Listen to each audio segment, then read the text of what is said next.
Hey Bears fans, it's time to talk about what's going on with DJ Moore this season and why so many of us are scratching our heads over his production.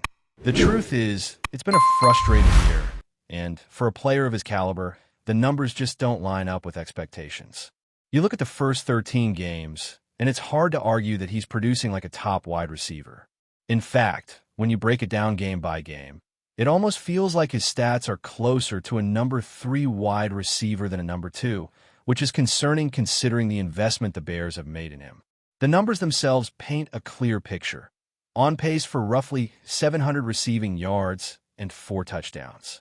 That's not what you want from a high-paid, highly skilled player, especially when the team is looking to make a playoff push. It's not just about the raw totals either. Looking at his weekly output, it's a mix of highs and lows that never seem to coalesce into consistency. One week, he's getting solid receptions, and the next, it's barely enough to keep him in the rotation. There are games where he has a decent stat line, like 5 receptions for 64 yards and 2 touchdowns against Pittsburgh, which shows what he's capable of when the team leans on him, but far too often, he disappears from the stat sheet. Against Green Bay, for instance, he had just 1 catch for -4 yards. In a game where Roma Dune was unavailable and the team needed a playmaker, that minimal involvement raises big questions about how the coaching staff views him. Is it a lack of trust from the quarterback, or is the offensive scheme itself limiting his opportunities? It's tough to say definitively, but the patterns are hard to ignore. Even when the plays are designed for him, there's often a sense that he's not the primary read. Ben Johnson himself admitted after the Packers game that he ran good routes, but the ball just didn't come his way. If the head coach openly acknowledges that Moore was supposed to get more opportunities, and yet the stat sheet tells a different story, it begs the question, why isn't he being prioritized more consistently in the offense? Over the years, DJ has proven he can handle being the focal point. In Carolina, he showed he could carry a receiving core when needed, and during his first year with Justin Fields, there was a period where he was clearly the primary option, racking up over 1,300 receiving yards. That shows the talent is there, the ability to make plays is there, yet in this current Bears offense, something seems misaligned. The question becomes, is this a fit issue with the current scheme? Is it a quarterback chemistry problem? Or is it a coaching philosophy that's preventing him from being used to his full potential? There's evidence to support each possibility. Early in the season, the Bears experimented with giving DJ touches out of the backfield, trying to manufacture opportunities through screens, shovel passes, and running back packages. At first, it looked promising. He was catching the ball in space, using his agility and vision to gain yards after contact. But even then, the creativity of those packages was limited. They weren't leveraging his full skill set. It almost felt like a nod to his versatility rather than a commitment to making him a consistent threat downfield. Over time, these touches became less frequent, and the deep ball attempts were rare. It's a stark contrast to what you saw in San Francisco with Deebo Samuel, where the player is fully integrated into multiple layers of the offensive game plan. In Chicago, DJ seems to be caught somewhere in between, a talented player, used sporadically, but never fully trusted to carry the game when it matters most. Then there's the factor of other personnel. With Roma Dune dealing with injuries, the expectation would be that DJ steps up to fill the void, yet even in games where he should have been the clear number 1 target, his involvement remained limited. That raises questions about the offensive mindset. Is the staff prioritizing certain reads over him? Or is it a matter of game planning that doesn't adjust for his strengths?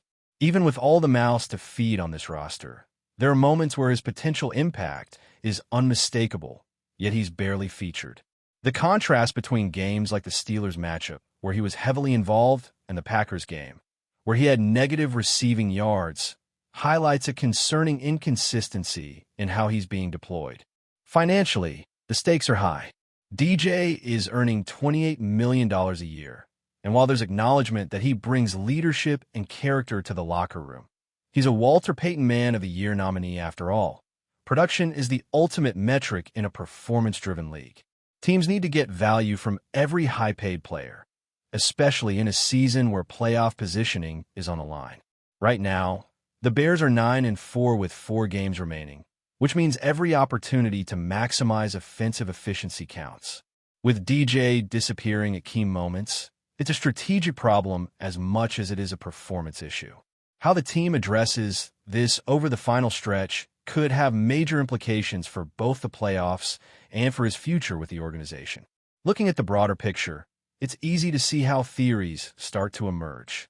Some suggest it's a fit issue with Ben Johnson's system, where the emphasis might not fully match DJ's strengths. Others speculate about chemistry with the quarterback, wondering if Caleb Williams isn't looking his way enough, or if there are subtle dynamics at play that affect how often he's targeted. And then, of course, there's the undeniable reality that his production has dropped from previous seasons, whether due to external factors or internal adjustments. Despite this, his ability to break tackles, generate yards after the catch, and impact a game when given opportunities hasn't vanished. The talent remains. It's a question of unlocking it consistently. As the Bears head into these final 4 games, the urgency becomes palpable. Each matchup represents a chance to correct course, to give DJ the opportunities that match his ability and salary. Whether through design plays, more involvement in the passing scheme, or strategic game planning that leans on him in critical moments, it's clear that the team needs more from him to make a legitimate playoff push. The juxtaposition of his potential versus current production makes for a compelling storyline, not just for Bears fans, but for anyone following the dynamics of NFL offense and personnel usage. The decisions made in these last few weeks could define not only the team's success this season, but also shape the narrative around DJ Moore's role going forward. With all this in mind, it's fascinating to watch how the Bears manage the balance of talent, opportunity, and strategy. The potential is there for DJ to be a game changer. We've seen flashes of brilliance in the past, and the tools exist in this roster to get him the ball in the right situations. It's just a matter of execution, trust, and design. The remaining games are not just another 4 games on the schedule. They are a testing ground for whether DJ Moore can return to the form that made him one of the league's more dynamic receivers, capable of shifting momentum and creating opportunities when the stakes are highest. The questions remain. Can he stay involved consistently? Will the coaching staff finally lean on him in crucial situations? And ultimately, can this offense unlock his full potential in a way that justifies the investment and maximizes the team's chances in the postseason? As the season progresses, all eyes will be on his targets, his touches, and how the Bears choose to deploy one of their most talented offensive weapons. As we dive deeper into the situation with DJ Moore, it's impossible to ignore the pattern of inconsistencies that have plagued him this season. One week, he flashes the kind of talent that reminds you why he was signed to a high-value contract, and the next week, he disappears entirely from the offensive flow. It's not for lack of ability. His speed, agility, and capacity to gain yards after the catch are all still very much intact, but rather it seems to be a matter of how the Bears are structuring their offense around him. There are moments when it feels like the game plan doesn't account for his strengths, leaving him on the periphery instead of at the center of key plays. Even with the absence of Rome Odunze, a player who normally draws defensive attention and opens up opportunities for others, DJ's involvement remained minimal, which is baffling when you consider his skill set. The frustration isn't just from fans. It's apparent when you watch the tape. Plays that should be designed to get him in space, to allow him to create mismatches and leverage his athleticism, often bypass him entirely, leaving you questioning whether the staff truly trusts him to execute under pressure. There's also the quarterback factor, and it's impossible to ignore. Caleb Williams has shown flashes of chemistry with certain receivers, but there seems to be a disconnect when it comes to DJ. Part of this may be timing, part may be personnel fit, and part may simply be that the scheme isn't built to consistently feature him as the first read. On many occasions, DJ ends up as the 3rd or 4th option, which drastically reduces his chances to make an impact. The coaching staff has tried to involve him through manufactured touches, screens, and short passes, but the absence of consistent downfield opportunities limits his ceiling. You can see his frustration at times, not an attitude, because he's still a consummate professional, but in the way his game seems constrained. The potential for big plays exists, yet the opportunities are scarce and sporadic. The contrast between games where he thrives and games where he barely touches the ball is stark and raises serious questions about both strategy and utilization. Financially, the stakes make this even more glaring. A player earning $28 million per year who is consistently producing at a role player level creates a misalignment between investment and output.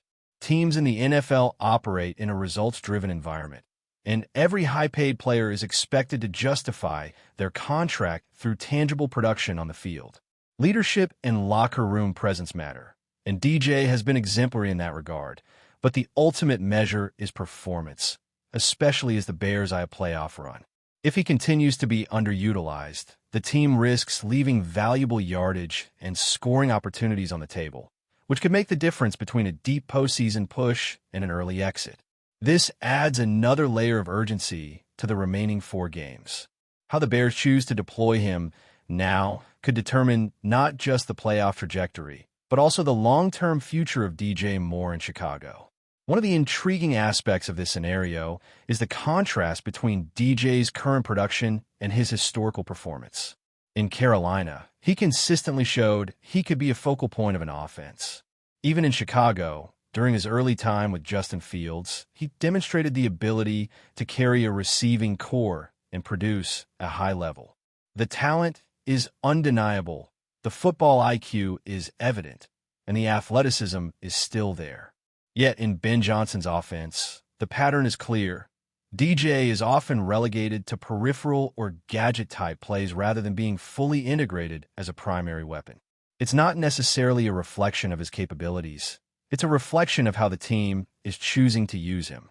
When you see other receivers getting the majority of design targets, while DJ's touches are limited to screens and shovel passes, it's a signal that the staff either doesn't view him as the top option or is hesitant to make him a focal point in critical situations. Another dimension is practice and preparation. How a player performs in game situations is often a reflection of how opportunities are earned during the week. While there's been no indication that DJ is shirking his responsibilities in practice, the question remains whether the staff is setting him up with the reps and positioning necessary to succeed. A player can only do so much on game day if the system and practice reps don't align with maximizing their skill set. If DJ isn't being given consistent routes, timing opportunities, or design plays that leverage his ability to gain yards after the catch, then the limited production is as much a systemic issue as it is an individual one. Looking at the final stretch of the season, the Bears face a critical juncture. 4 games remain, each a chance to test whether DJ Moore can be reintegrated into the offense as a consistent, reliable weapon. In matchups where defenses are aware of the absence of Rome Odunze, you'd expect DJ to be a primary beneficiary, yet past performances suggest he may still be underutilized. The coaching staff must consider the balance of options and identify ways to capitalize on his unique skill set. It's not enough to sprinkle in a few screens or shovel passes. The offense must create meaningful opportunities for him to impact the game on a larger scale. How the Bears approach this over the final weeks could have lasting implications, both for the current season and for planning beyond 2025. Before we continue, don't forget to subscribe to our channel and give this video a like. Your support helps us keep bringing you the latest updates on our Chicago Bears. And don't be shy. Drop your thoughts on the news in the comments below. A low hum of speculation has been circling Halas Hall, and one brief but pointed comment from DJ Moore has now turned that hum into a full-blown buzz. The Bears star receiver, usually measured and reserved when speaking publicly, let slip a line that has set off every rumor alarm in the building. If he comes, it's because they don't need me in Chicago. Moore didn't clarify who he is, but the football world rarely needs much help connecting dots.